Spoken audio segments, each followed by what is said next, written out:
Part 6, Epilogue, Final. A message beyond Abusera. This Part 6 situates the Abusera case within a wider global system, a system shaped by infrastructure-led development and transnational finance. It links local land governance struggles to global patterns of investment, state expansion, and rights enforcement. In doing so, it reframes the entire series, not only as a local case study, but as a comparative warning. Abusera becomes a lens through which broader questions are examined. Questions of development, legitimacy, constitutional governance, political accountability. The epilogue closes by shifting the narrative outward, from a single project to a universal question: whether development in the 21st century can remain legitimate. Without consent, without inclusion, and without enforceable rights protection.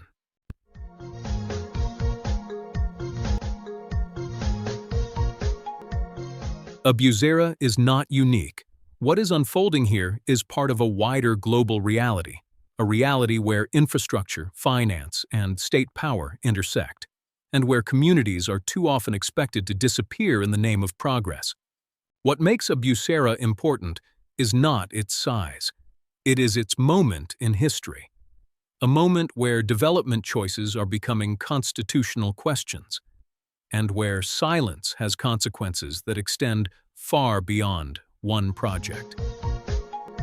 Why this case matters beyond Ethiopia. Across Africa, Asia, and Latin America, governments continue to build at high speed: airports, docked road corridors, rail lines, industrial zones, special economic areas. In Ethiopia and many similar states, these projects are often linked to national transformation strategies and long-term development planning. They are financed through complex combinations of public investment, external credit, and international partnerships. But there is a recurring global lesson.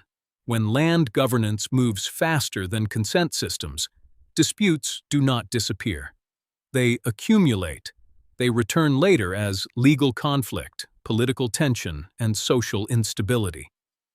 So Abusera is not just a local case. It is part of a global pattern of how modern infrastructure is built and how it is contested.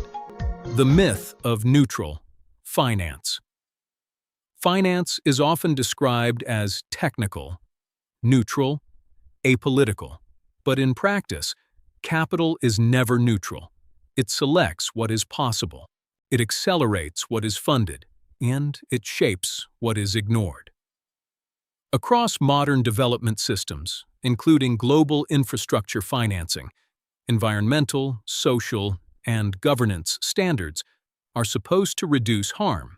But when safeguards are weak, delayed, or bypassed, outcomes are still produced, and those outcomes affect real communities.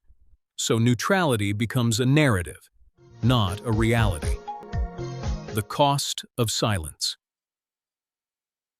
Silence is not absence, it is a signal. When concerns are raised and no response follows, systems interpret that silence as permission. In global infrastructure history, this pattern repeats itself. Early warnings ignored become later crises, local disputes become national debates, and unresolved grievances become long-term instability. So, silence does not stop harm, it allows it to deepen, and once embedded, it becomes much harder to reverse. Development at a crossroads. Development today stands at a critical crossroads. One path treats land as an input, communities as obstacles, and law as a procedural step. The other path recognizes a different truth: that development without consent is not stability, it is deferred conflict. The question is no longer whether countries should develop. They already are. The question is how development happens. with inclusion or through imposition with consent or without it. The choice defines everything that follows. What history will record, history will remember Abusera, not for architectural drawings, not for engineering reports, not for projected capacity, but for decisions made during its formation. Who paused, who insisted on safeguards, who demanded accountability, and who remained silent. History does not measure ambition alone, it measures justice. And justice is always procedural before it becomes historical. A final word. This is not the end of the story. It is the moment the story becomes irreversible or repairable. Abusera is not empty land in technical terms. It is lived space. It is memory. It is livelihood. It is community. Development without justice is not progress. Growth without consent is not stability. And modernization without rights is not transformation. The people affected are not rejecting development. They are rejecting exclusion from it. As land is measured, mapped, and negotiated, another reality remains unchanged. People remain rooted in place, in history, in belonging. This series is a record, a warning, and a responsibility. If development is to be legitimate, it must be negotiated. If law is to matter, it must protect. If citizenship is to be real, it must include those most affected. What happens here will not stay here.